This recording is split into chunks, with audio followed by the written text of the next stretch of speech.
Hi everyone, this is Brad Cummings from BoardGameGeek.com. I'm here with Matt from Evanced Games.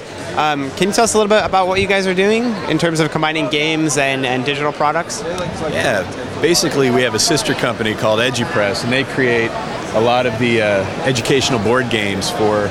I thought you said something, I'm sorry.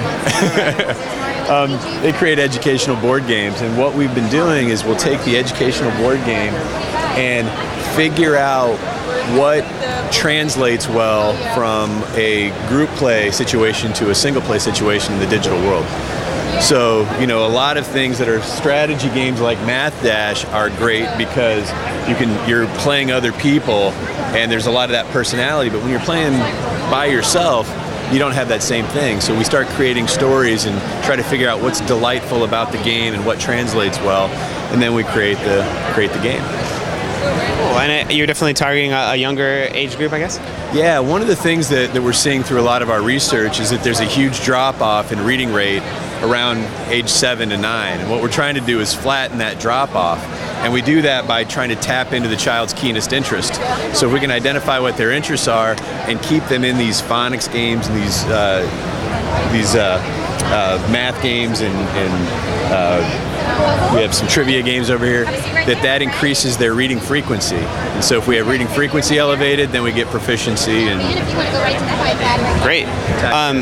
And you guys have some apps out right now, or do you have some apps currently out right now? Yeah, so we just released 3, Tic Tac Bananas, Froggy Phonics, and That's Baloney.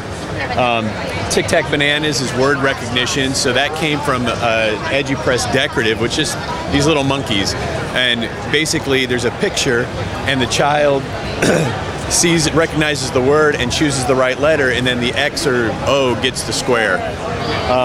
Froggy Phonics is where we have this space between sound and letters, and when the child catches the right letter, leaps on the lily pad, they hear the word being said. And then there's a little bit of a story involved too, where you find your froggy friends, you get to this Firefly Festival. But, right now it's aimed for 5 to 7, but 3-year-olds really seem to be picking it up. And parents have stopped by the booth that have said, I never thought my child would get into this, but they were all over it. And then That's Baloney is more of a general trivia game.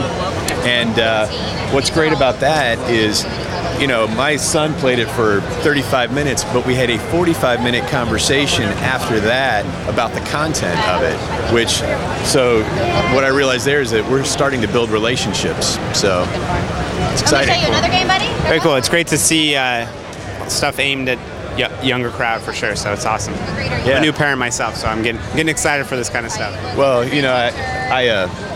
my son was really into Angry Birds, and I was trying to, help justify why I should let him play that for hours on end.